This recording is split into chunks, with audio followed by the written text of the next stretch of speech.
조용한 기도로 예배 드리시겠습니다.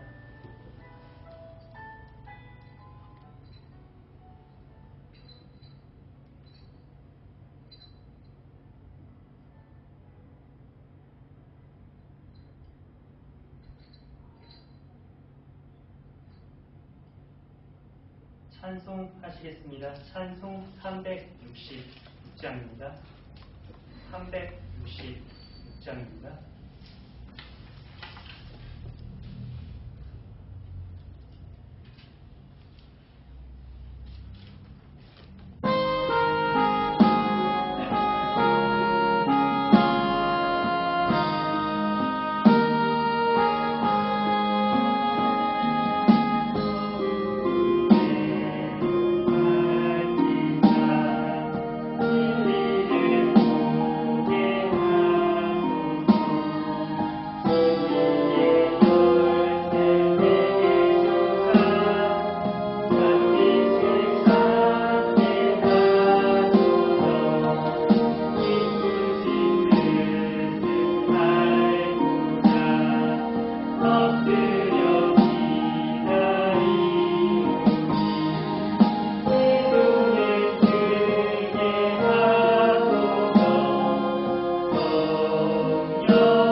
찬송하시겠습니다. 찬송 391장입니다. 391장입니다. 주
찬송하시겠습니다. 찬송 288장입니다.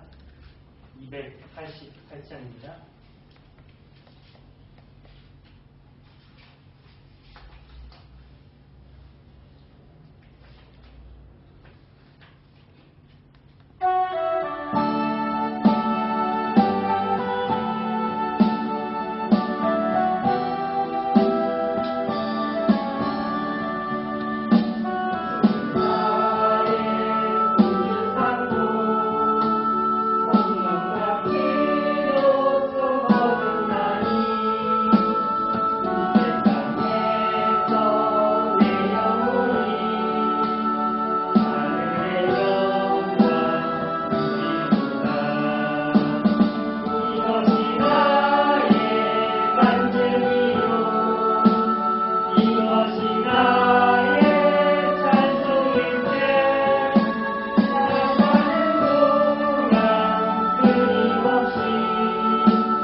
찬송하시겠습니다. 찬송 563장입니다.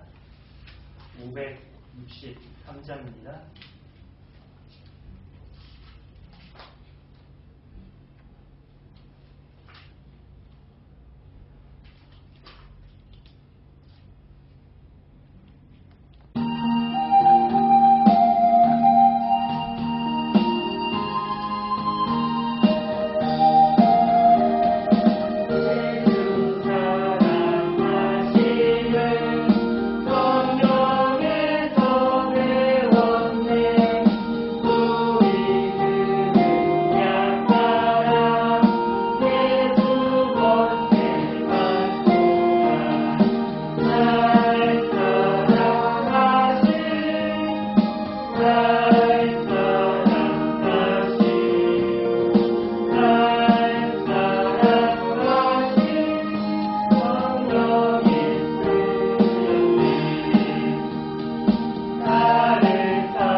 30번입니다.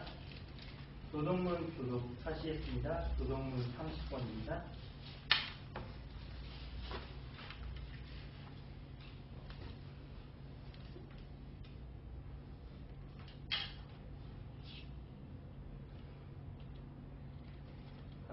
찾으신지 알고 먼저 한 절 읽겠습니다.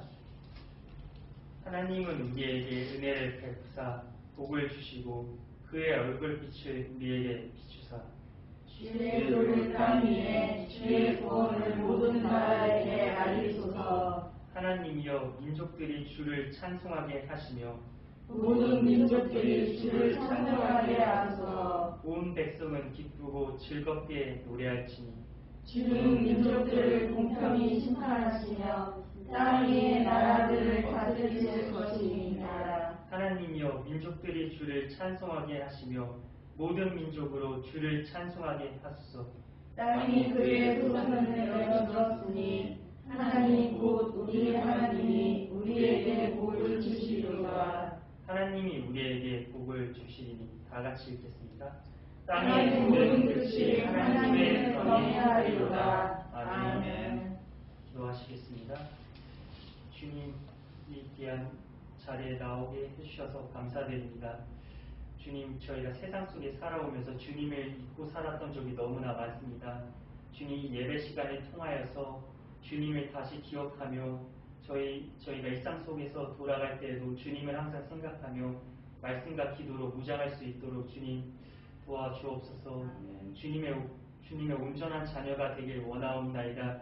이 시간 다른 것은 생각하지 않고 오로지 주님만 생각하며 주님만 경배하며 주님을 사랑하는 마음으로 예배에 임하기를 원하옵나이다.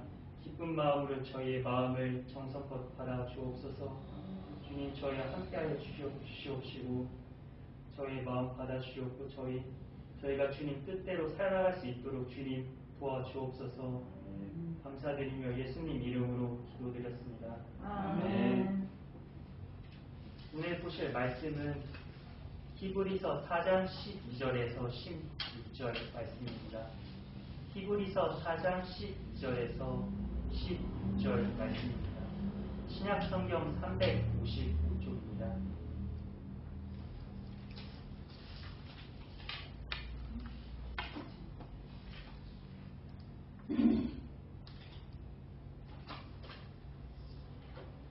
신약성경 356쪽입니다.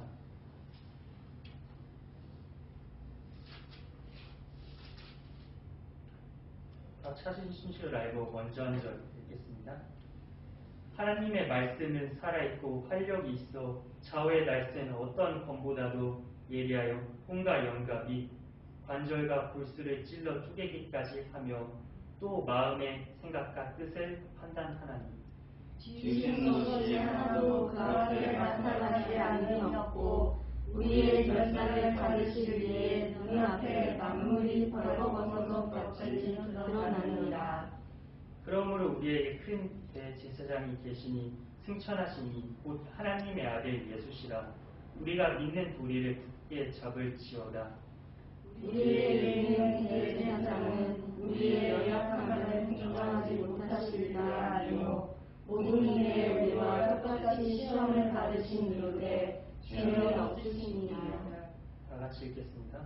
그러므로 우리는 분별하심을 받고 때에 따라 돕는 은혜를 얻기 위하여 은혜의 보좌 앞에 담대히 나아갈 것입니다. 아멘. 오늘은 은혜의 보좌 앞에 담대히 나아가라라는 주제를 가지고 말씀을 전하려고 합니다. 지난 기독교 역사를 돌아보면 기독교의 치명타를 안겨주는 것은 외부로부터 오는 핍박이나 이단의 침투가 아닙니다.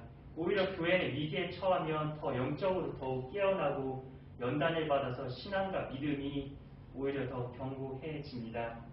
그런데 교회가 미처 자각하지 못한 채 서서히 병들게 하는 치명적인 중병에 이르게 하는 것이 있습니다. 이것이 유사 복음입니다. 이 가짜 복음을 믿는 것은 교회의 근본 초석을 흔드는 아주 중대한 문제입니다. 그래서 원수를 사랑하라고 가르치는 사도 바울의 입에서도 저주를 받을지어다 하고 말하는 아주 예외적인 말이 있습니다. 갈라디아서 1장 8절에서 말합니다. 그러나 우리나 혹 하늘로부터 온 천사라도 우리가 너에게 전한 복음 외에 다른 복음을 전하면 저주를 받을지어다. 다음 구절에서도 다시 반복합니다. 우리가 전에 말하였거니와 내가 지금 다시 말하노니 만일 누구든지 너의 받은 것 외에 다른 복음을 전하면 저주를 받을지어다. 이 유사복음은 복음을 심히 왜곡하고 훼손하여 더 이상 복음이 되지 못하도록 만듭니다. 소위 변혁신학이 이에 속합니다. 겉으로 볼 때는 아주 믿음을 강조하며 신앙적인 것처럼 보이지만 기독교를 병들게 합니다. 이 번영신약이란 한마디로 말하면 예수를 믿으면 복을 받는다는 가르침입니다. 이것이 마치 복음의 핵심인 것처럼 전하는 것입니다. 물론 예수님을 믿으면 삶의 복을 받습니다. 삶의 무거운 짐을 벗어놓고 삶의 근심과 염려를 주님께 맡기면 아무래도 마음의 평안을 얻게 되고 삶에 대해 더 긍정적인 태도와 적극적인 자세를 가지고 임하게 됩니다. 그러면 당연히 삶에 있어서 더 많은 유익을 얻게 될 것입니다. 그동안 미국 교회나 한국 교회나 이것을 받아들여서 날로 교세가 커지고 교회당을 아주 크게 화려하게 지었습니다. 이 모습은 누가 보아도 축복을 받은 것 같았습니다. 그런데 그런 메시지를 계속 듣다 보면 도대체 그들은 하나님을 어떤 분으로 알고 믿는가 하고 의문을 갖게 됩니다. 하나님이 마치 우리에게 복을 주시려고 하는 존재인 것처럼 수호신 정도로 여기는 것 같습니다. 이 아라비안 나이트 영화를 보면은 여러분이 잘 아는 노슬램프 요정 지니를 잘 아실 겁니다. 요정 지니는 초능력을 발휘해서 아무런 희망이 없이 살아가는 이 좀도둑 알라딘의 공주와 결혼해서 왕과 같은 존재로 만들어 주었습니다. 편하게 살게 해주었습니다. 이 지니는 램프의 주인이 원하는 소원을 다 들어줍니다. 옳고 그름을 따지지 않고 그것이 어떤 가치나 의미가 있는지를 묻지 않습니다. 좀도둑을 왕자로 만들어주거나 악한 마술사에게 최고의 능력을 가진 이 마술사로 만들어줍니다. 심적 경지에 이르게 하는 위험천만한 일도 다 들어줍니다. 그런데 이 세상을 뒤집을 만한 능력을 가진 램프의 요정이지만 그는 알라딘의 손에 장악당해 있습니다. 그래서 지니는 위대하지만 섬길 필요가 없는 신입니다. 내 손안에 장악당해서 조종당하는 존재이기 때문입니다. 내가 요술램프를 문질러주지 않으면 나올 수가 없고 내가 자유롭게 해주지 않으면 영원히 램프 속에 있어야 합니다. 엄청난 능력을 가졌지만 내가 통제할 수 있는 신이라는 것입니다. 그래서 이것은 엄청난 능력을 가졌지만 또 엄청나게 매력적으로 보이기도 합니다. 심통력을 얻기 위해서 재물을 바치거나 감동하도록 지성을 다할 필요가 없고 원하는 시간과 장소에 항상 불러낼 수 있는 위대한 돌쇠입니다. 시간과 능력은 있으되 통제할 수 없거나 통제할 수 있으되 능력이 없는 신을 원하지 않습니다. 신적 능력을 가졌으되 통제할 수 있는 존재, 그것이 바로 저희가 원하는 신입니다. 사람들이 우상을 만드는 이유도 바로 여기에 있습니다. 섬기기 위한 것이 아니라 부리기 위한 것입니다. 많은 사람들이 이런 이유로 하나님을 대합니다. 우리가 언제든지 무엇이든지 필요하다고 하면 달려와야 하고 그것을 채워줘야 될 것 같이 이렇게 말합니다. 이 번영신학의 메시지는 우리 자신도 모르는 사이에 어느덧 그런 신의 개념을 갖도록 만듭니다. 그리고 이런 생각과 믿음은 결국에는 무너지고 맙니다. 왜냐하면 그런 개념의 하나님은 성경에서 말씀하시는 분이 아니기 때문입니다. 그런 믿음으로 하나님 앞에 나아갈 수도 없거니와 만날 수도 없습니다. 신앙의 궁극적인 목표는 하나님과 예수 그리스도에 있는 것이 아니라 이 복받는 것에 이 사람들이 두었기 때문입니다. 그리고 그 복은 대개의 경우 건강, 미모, 재물, 승진, 학위와 같은 것입니다. 굳이 예수를 믿지 않은 이것은 세상 속에서 얼마든지 얻을 수 있습니다. 그래서 일이 잘 될 때 더 이상 예수님을 믿으려 하지 않습니다. 반면에 복을 바랬는데 오히려 고난을 당하고 억울한 일이 생길 때 그런 예수라면 믿을 이유가 없어집니다. 이런 식으로 예수를 믿는 사람들이 참 많습니다. 즉 자기 생각으로 자기 시각으로 예수님을 믿는 것입니다. 그런데 그것은 마치 열매 없이 잎만 무성한 무화과 나무와 같습니다. 영적으로 크게 피폐해집니다. 그런데 위기를 만나게 되면 믿음의 뿌리채 요동합니다. 초기 기독교 시대의 히브리인 기독교인들에게도 이런 시험이 있었습니다. 그들은 당시에 아주 어려운 상황에 놓여 있었습니다. 예수를 믿었다는 것 때문에 유대교에서 배제당하고 민족을 배신한 배신자 취급을 당하였습니다. 유대 사회로부터도 완전히 추방을 당하였습니다. 끊임없이 이어지는 핍박과 고난을 감수해야 했습니다. 생업도 다 박탈당했기 때문에 생계를 이어나갈 수도 없었습니다. 무시와 조롱을 당해야 했었습니다. 그것도 잠깐 1, 2년 정도만 기다리다 이렇게 지나가는 것이 아니라 앞으로 언제까지 평생을 이어갈지도 모르는 그런 고통이었습니다. 이 어두운 터널이 언제쯤 지나갈지 모르는 그런 절망적인 상황이었습니다. 이러한 상황에서 어떤 이들은 유대교로 다시 돌아가고 배교하게 되었습니다. 예수님을 믿는 신앙을 저버린 것입니다. 그래서 히브리서 저자는 이렇게 경고합니다. 믿음에서 후퇴하는 배교자들에게 이렇게 말합니다. 그러므로 모든 들은 것을 우리가 더욱 간절히 삼갈지니 혹 흘러 떠내려갈까 염려하노라. 천사들로 하신 말씀이 경고함이 되어 모든 범죄함과 순종치 아니함이 공변된 보응을 받았거든. 우리가 이같이 큰 구원을 등한히 여기면 어찌 피하리요. 이 구원은 처음에 주로 말씀하신 바요 들은 자들이 우리에게 확증한 바니 형제들아 너희가 삼가 혹 너희 중에 누가 믿지 아니하는 악심을 품고 살아계신 하나님에 의해서 떨어질까 염려할 것이요. 그러므로 우리는 두려워할지니 그의 안식에 들어갈 약속이 남아있을지라도 너희 중에 혹 미치지 못할 자가 있을까 함이라.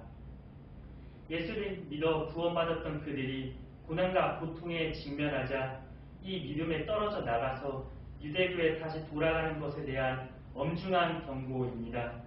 엄중한 경고함과 동시에 이를 극복할 수 있는 길을 제시하며 고난 가운데 있는 사람들을 위로합니다.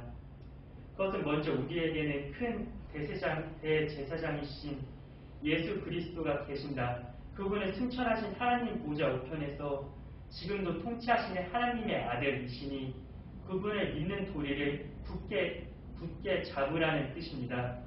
코로나 바이러스 상황은 우리가 신앙하는 하나님을 어떤 분으로 알고 믿는지를 더 분명하게 드러나게 한다고 생각합니다. 우리의 행복과 안녕을 책임져주는 수호신, 믿는 정도의 신앙인지 아니면 어떤 환경에서도 여전히 우리의 찬송과 경배를 받기에 합당하신 분이신지를 순종과 복종할 영광의 주로 믿는 신앙인지를 보여줍니다. 오늘 본문은 우리가 믿는 이 예수 그리스도를 어떤 분으로 알고 믿어야 할지를 알려줍니다. 14절에서는 이렇게 말합니다. 그러므로 우리에게 큰 대제사장이 있으니 승천하신 자 곧 하나님의 아들 예수시라. 우리가 믿는 도리를 굳게 잡을지어다. 여기서는 예수님이 승천하신 자로 소개하고 있습니다. 예수님이 승천하시는 이 모습은 사도행전에서도 기록되어 있습니다. 1장 9절에서 11절에서 이렇게 말합니다. 이 말씀을 마치시고 저희 보는 데서 올리어 가시니 구름이 저를 가리워 보이지 않게 하더라. 올라가실 때 제자들이 자세히 하늘을 쳐다보고 있는데 흰옷 입은 두 사람이 저희 곁에 서서 가로되 갈릴리 사람들아 어찌하여 서서 하늘을 쳐다보느냐. 너희 가운데서 하늘로 올려오신 이 예수는 하늘로 가심을 본 그대로 오시리라 하였느니라. 예수님의 이 승천 장면은 그 당시 목격자들에게는 엄청난 충격을 가져다 오는 사건이었을 것입니다. 눈부시게 빛나는 영광의 찬란한 구름 속으로 이 올라가신 주님의 이 승천 장면은 한평생 잊을 수 없는 장면이었을 것입니다. 그가 하늘로 올라갈 때까지 제자들이 계속 쳐다봤다고 성경에서는 말합니다. 이렇게 잊지 못할 기억이 고난당할 때 위로가 되었을 것입니다. 온갖 역경 가운데서도 견딜 수 있는 용기의 근원이 되었을 것입니다. 그리고 그리스도께서 다시 올 것이라는 약속은 우리에게 영원한 기쁨과 희망을 주었을 것입니다. 이어서 히브리서 저자는 예수님을 큰 대제사장이라고 소개하고 있습니다. 대제사장은 무엇을 하는 사람입니까? 이 구약에서 제사장이나 대제사장은 하나님과 사람 사이에 서서 이 중개자 역할을 하는 사람입니다. 백성들의 죄를 대속하기 위해 속죄의 피를 가지고 지성소에 들어가 언약궤 뚜껑 속죄소에 뿌립니다. 그리고 성전에서 예배드리는 백성들을 향해 하나님의 사죄와 은총과 평강을 빕니다. 지금 예수 그리스도가 바로 그와 같은 위치에 계신다는 것입니다. 그런데 이 예수 그리스도는 구약 대제사장과 다르십니다. 이 구약의 대제사장들은 불완한 대제사장들이었지만 예수님은 완전한 대제사장이라고 볼 수 있습니다. 이 완전하다는 의미는 한글 성경에서는 크다라고 번역되었다고 합니다. 그렇다면 어째서 예수님은 완전한 대제사장이십니까? 먼저 예수님은 참 하나님이십니다. 그리고 예수님은 참 사람이십니다. 우리는 이 신비의 진리를 다 이해하지 못합니다. 예수님은 분명히 완전한 하나님이십니다. 그러므로 하나님에 대해서 모르시는 것이 하나도 없습니다. 하늘나라에 대한 모든 신비와 축복에 대해서 전부 아십니다. 하나님은 그분 자신이나 하늘나라의 축복에 대해 알지 못해서 우리를 잘못된 길로 인도하거나 돕는 데 실수할 확률이 전혀 없으신 분입니다. 그분은 하나님께로 우리를 이끌어 주실 분이고 길이요 진리요 생명입니다. 한편 예수 그리스도는 완전한 사람이십니다. 사람의 몸을 입고 이 세상에 오셨습니다. 그리고 죄가 없으시면서도 인생에 당하는 모든 연약함과 고통을 친히 맛보셨습니다. 15절에서도 이렇게 말합니다. 모든 일에 우리와 한결같이 시험을 받으셨다는 말이 바로 그 의미입니다. 직접 사람이 되셨고 참 사람이시기 때문에 사람이 어떤 존재인지를 너무나 잘 알고 계십니다. 인간의 연약함도 알고 계시고 인간에게 필요한 것도 알고 계시고 무엇인지를 알고 계시고 하나님께 내려주셔야 될 은혜가 무엇인지를 아십니다. 그러므로 사람을 잘 이해하지 못해서 우리를 실망시킬 가능성은 전혀 없다는 것입니다. 예수님은 하나님도 완전히 아십니다. 사람도 완전히 아십니다. 이처럼 모든 것을 완벽하게 우리를 위해서 축복의 역할을 해주실 수 있는 분이시기 때문에 그분은 완전한 대제사장이 되신다는 것입니다. 그러므로 대제사장 대신 예수님을 바라보라고 하십니다. 우리가 실패할 때, 실망할 때, 연약해서 몸부림칠 때, 외로울 때, 힘들 때 예수님을 바라보라고 하십니다. 이 고통스러운 상황 속에서 위로와 평화를 얻고 구원을 얻을 수 있는 길은 완전한 대제사장 되신 예수 그리스도를 분명히 알고 믿고 바라보는 것입니다. 그러기 위해서는 우리가 두 가지 행동을 옮겨야 하겠습니다. 첫째, 믿음의 도리를 굳게 잡아야 합니다. 14절에서는 이렇게 명령합니다. 우리가 믿는 도리를 굳게 잡을지어다. 기억하면 우리가 고백한 믿음을 굳게 잡으라. 우리가 고백한 그 믿음은 무엇을 의미합니까? 예수님 우리의 완전한 대제사장이 되신다. 승천하신 자, 하나님의 아들이시라는 진리를 믿으라는 것입니다. 이 진리를 철저하게 믿고 붙들어야 된다는 것입니다. 그래야 이 예수님께로 오는 축복을 다 누릴 수 있다는 것입니다. 이 굳게 잡으라는 말은 헬라어로 크라테오라고 합니다. 무엇인가를 잡을 때 손에 힘을 주어 꽉 붙잡으라는 것입니다. 특히 소중한 것일 때 남에게 빼앗기지 않도록 붙잡으라는 것입니다. 이렇게 꽉 잡는 것을 말합니다. 예수 그리스도가 완전한 대제사장이십니다.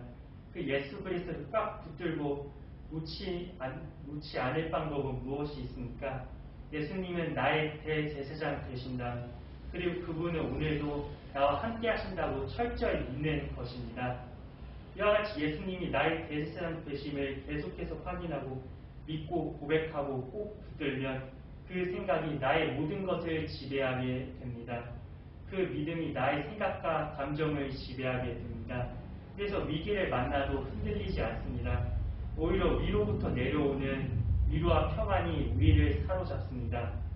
왜 그럴까요? 15절에서는 이 답을 말합니다. 우리에게 있는 대제사장은 우리 연약함을 채울하지 아니하는 자가 아니오. 요즘 사용하는 쉬운 말로 바꾸면 이렇습니다. 우리 대제사장은 우리 연약함을 동정하지 못하실 이가 아니시오. 동정하신다는 말입니다. 우리가 연약한 것을 다 아십니다. 저나 여러분이나 연약한 부분이 있습니다. 마음이 원이로 돼 육신이 약합니다. 더욱이 완전하신 주님 앞에서 우리의 모습은 연약 그 자체입니다. 얼마나 연약함이 많은지 모릅니다. 따라서 예수님이 우리를 보실 때 불쌍하다고 생각이 안 들 수가 없는 것입니다. 우리의 연약함을 주님께서 이렇게 동정을 하신다는 것입니다. 왜 예수님이 우리의 연약함을 동정하실 수 있으십니까? 사람의 몸을 입고 이 세상에 오셔서 우리가 겪는 모든 연약함과 고통을 다 맛보셨기 때문입니다. 예수님만큼 가난 때문에 고통스러웠던 적이 있습니까? 예수님만큼 슬픔을 가슴에 안고 괴로워한 경험이 있습니까? 그는 죄가 없는 분이기 때문에 똑같은 슬픔을 느껴도 그가 느끼는 강도는 우리보다 몇 배, 몇십 배, 몇천 배 더 클 수도 있습니다. 그래서 예수님께서 슬픔을 알고 함께 눈물을 흘리면서 괴로워하는 모습을 성경에서 볼 수 있습니다. 예수님만큼 공포로 인해 밤새도록 씨름해 보신 적 있습니까? 십자가의 공포를 여러분이 체험해 본 적 있습니까? 이렇게 예수님이 인간이 경험할 수 있는 모든 연약함을 가지고 다 경험하시면서 그 연약함으로 인한 고통도 몸소 다 체험하셨습니다. 2장 18절에서는 이렇게 말합니다. 자기가 시험을 받아 고난을 당하셨은 즉 시험받은 자들을 능히 도우시는 이가. 혹시 나를 알아주는 사람이 아무도 없다고 생각하십니까? 잘못된 생각입니다. 여러분을 가장 잘 알아봐 주시는 분이 계시기 때문입니다. 그분은 완전한 대제사장 예수 그리스도이십니다. 죄를 지어 마음에 무거운 짐을 안고 계시는 분이 계십니까? 예수님은 여러분의 마음을 잘 이해하고 불쌍히 여기십니다. 혹시 자신의 능력에 미치지 못해 실패하고 경쟁에 뒤처져서 어떻게 살아가야 할지를 걱정하는 분이 계십니까? 그렇게 생각해서 이 자리에 앉아있는 분이 계십니까? 여러분의 처지를 충분히 이해하고 도우려고 하시는 분이 계십니다. 우리의 완전한 대제사장 예수 그리스도이십니다. 여러분 그분을 꼭 붙드십시오. 그러면 우리에게는 절망이 없습니다. 우리는 절대로 거꾸러뜨림을 당하지 않습니다. 두 번째입니다. 은혜의 보좌로 담대히 나아가십시오. 두 번째로 우리가 해야 할 일이 있습니다. 은혜의 보좌로 담대히 나아가는 것입니다. 16절에서 이렇게 말합니다.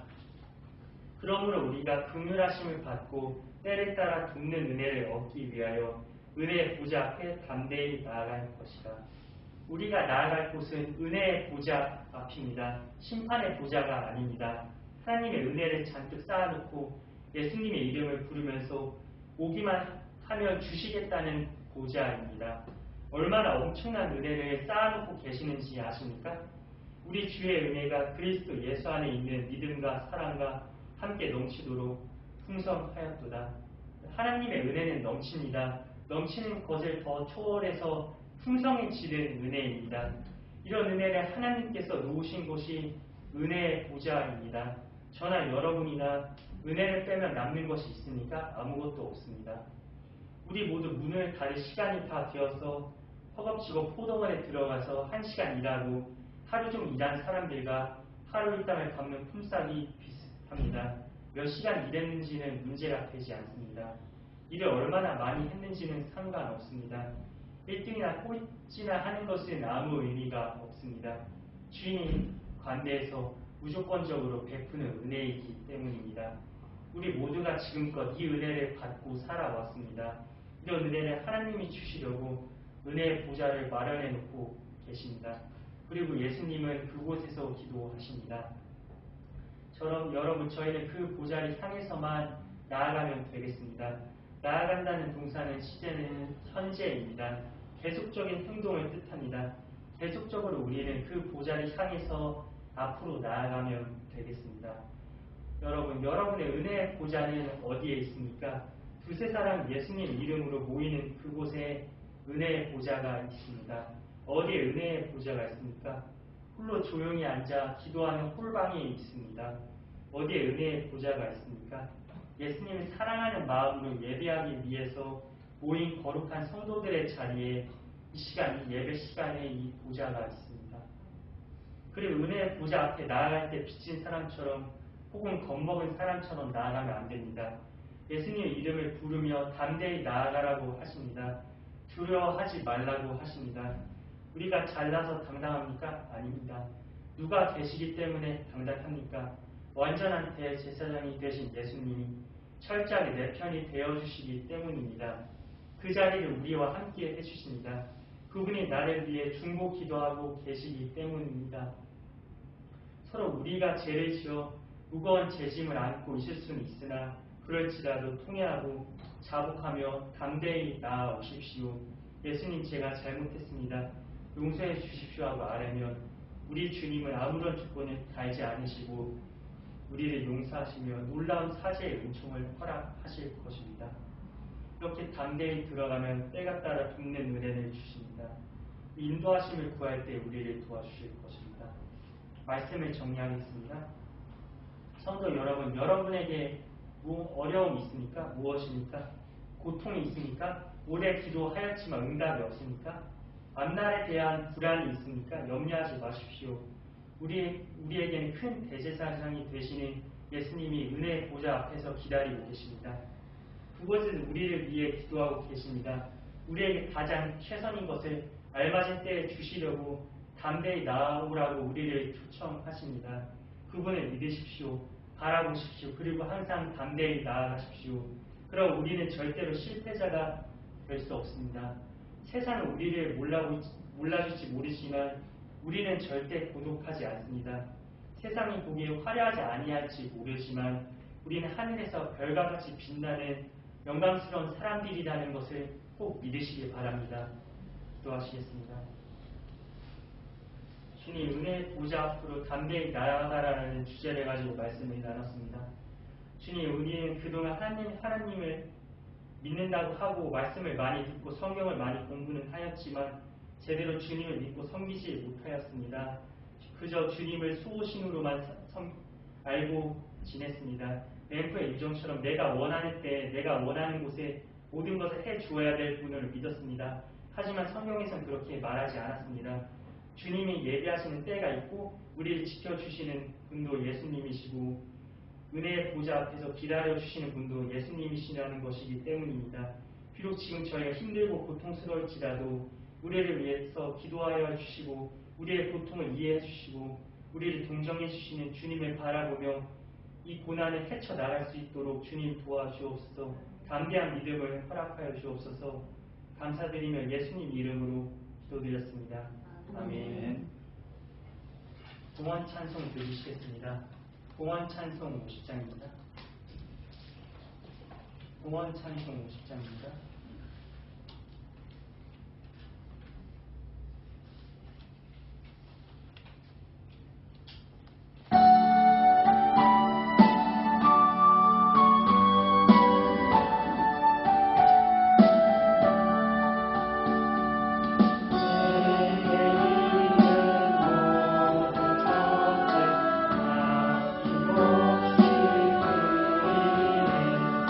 사랑하는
예배 드릴 수 있게 하여 주심에 감사드립니다.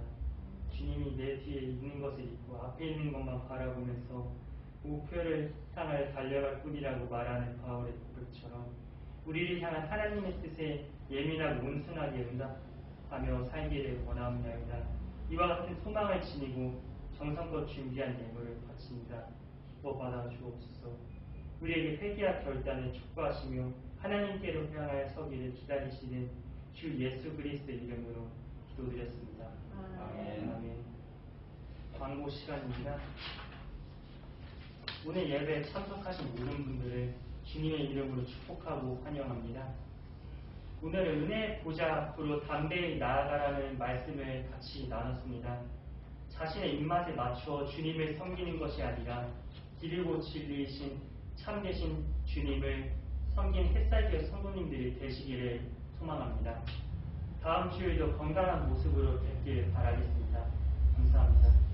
주기도문으로 예배 마치겠습니다. 하늘에 계신 우리 아버지, 아버지의 이름을 거룩하게 하시며 아버지의 나라가 오게 하시며 아버지의 뜻이 하늘에서와 같이 땅에서도 이루어지게 하소서. 오늘 우리에게 일용할 양식을 주시고 우리가 우리에게 잘못한 사람을 용서해 준 것 같이 우리 죄를 용서해 주시고 우리를 시험에 빠지지 않게 하시고 악에서 구하소서. 나라와 권능과 영광이 영원히 아버지의 것입니다. 아멘. 시험부로 햇살교회 오전 예배 마쳤습니다. 감사합니다. 감사합니다.